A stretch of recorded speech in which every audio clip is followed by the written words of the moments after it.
Welcome to Daily Bible, the book of Mark, chapter 5. And they came over unto the other side of the sea, into the country of the Gadarenes. And when he was come out of the ship, immediately there met him out of the tombs a man with an unclean spirit, who had his dwelling among the tombs, and no man could bind him, no, not with chains, because that he had been often bound with fetters and chains, and the chains had been plucked asunder by him, and the fetters broken in pieces, neither could any man tame him. And always, night and day, he was in the mountains and in the tombs, crying and cutting himself with stones. But when he saw Jesus afar off, he ran and worshipped him, and cried with a loud voice, and said, What have I to do with thee, Jesus, thou Son of the Most High God? I adjure thee by God, that thou torment me not. For he said unto him, Come out of the man, thou unclean spirit. And he asked him, What is thy name? And he answered, saying, My name is Legion, for we are many. And he besought him much that he would not send them away out of the country. Now there was there nigh unto the mountains a great herd of swine feeding. And all the devils besought him, saying, Send us into the swine, that we may enter into them. And forthwith Jesus gave them leave, and the unclean spirits went out and entered into the swine. And the herd ran violently down a steep place into the sea. They were about 2,000, and were choked in the sea. And they that fed the swine fled, and told it in the city and in the country. And they went out to see what it was that was done. And they come to Jesus, and see him that was possessed with the devil, and had the legion sitting, and clothed, and in his right mind. And they were afraid. And they that saw it told them how it befell to him that was possessed with the devil, and also concerning the swine.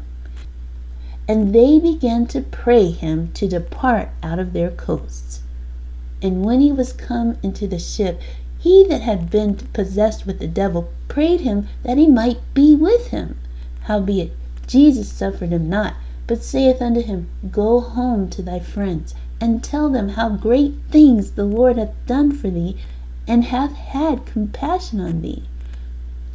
And he departed, and began to publish in Decapolis how great things Jesus had done for him, and all men did marvel.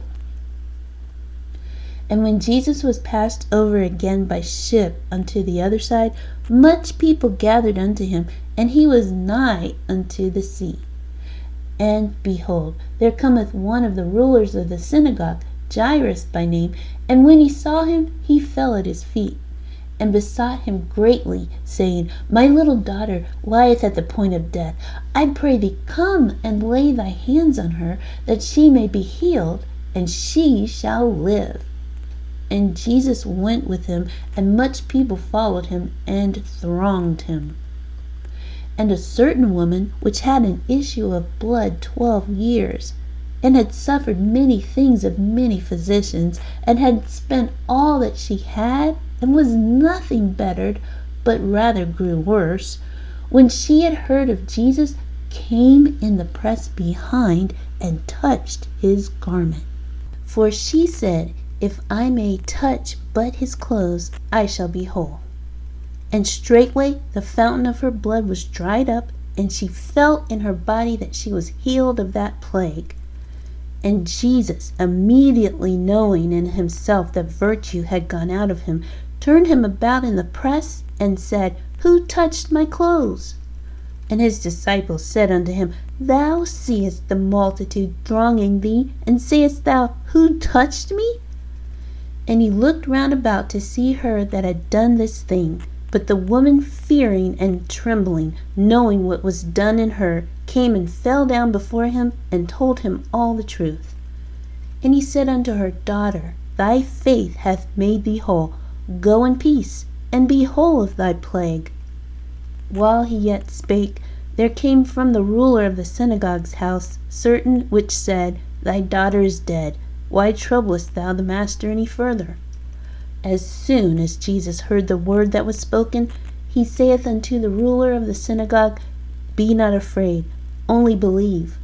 And he suffered no man to follow him, save Peter and James and John the brother of James.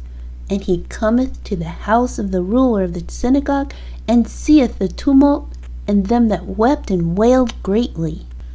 And when he was come in, he saith unto them, Why make ye this ado, and weep? The damsel is not dead, but sleepeth.